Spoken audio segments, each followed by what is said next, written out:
I got my Harsh trolling motor. We're gonna go ahead and open it up. Took about 3 weeks to get. Kind of builds them to order. Let's see.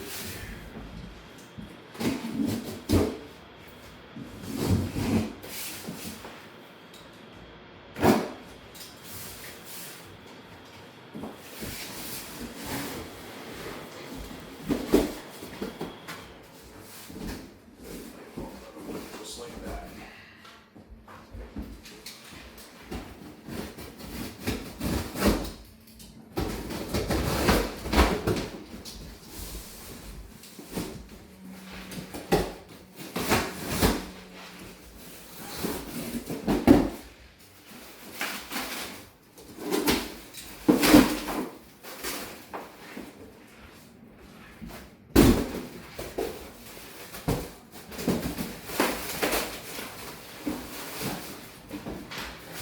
Alright, so come on over here, take a look real quick. I don't know a whole lot about these things, but what I do know here is that I had to send him my trolling motor head. Okay, this is off my 80 pound thrust trolling motor. And let's see, Harsh Revolution, looks like he put a new cover on it. He uses the little blue potentiometer on the inside in order to control the speed of the trolling motor, just like how the Minn Kota did. This still extends, this still goes up and down, but now he's got 2 sets of wires that come out of here. I believe one's going to be the control wires to control, you know, forward, reverse, and how fast it goes. And then the other one is the actual power wires, you know, for the trolling motor itself. I got a 220 volt version, so it's got the 4-pin plug right here, and this will plug into a 30 amp plug receptacle that I have on my trolling motor. This is a control box that you have to mount somewhere near your generator, and then I think it was 25 feet of line in order to run this up to the front of the boat. You have to send them your bow guard, and the bow guard has to be the style, you know, bow guard with the spring in it.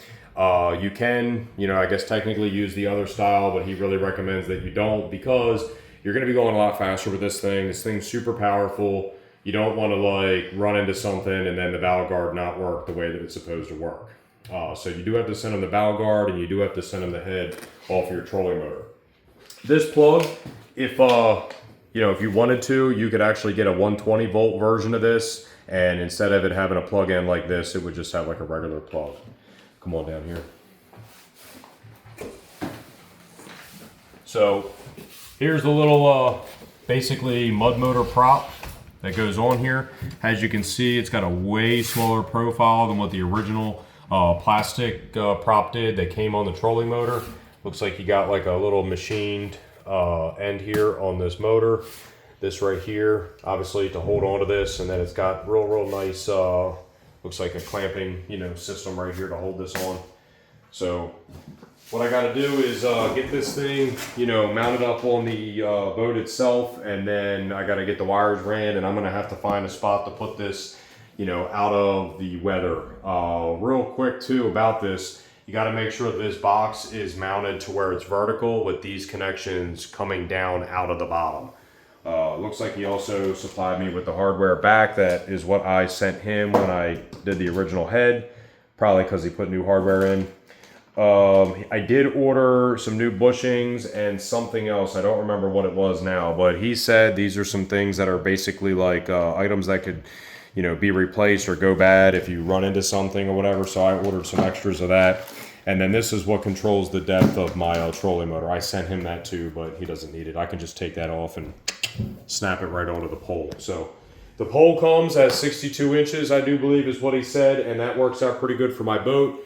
But you can get shorter lengths made for your trolling motor as well. And truth be told, you can probably take the head apart and cut this down to whatever it is that you want it to be, and then put the head back on.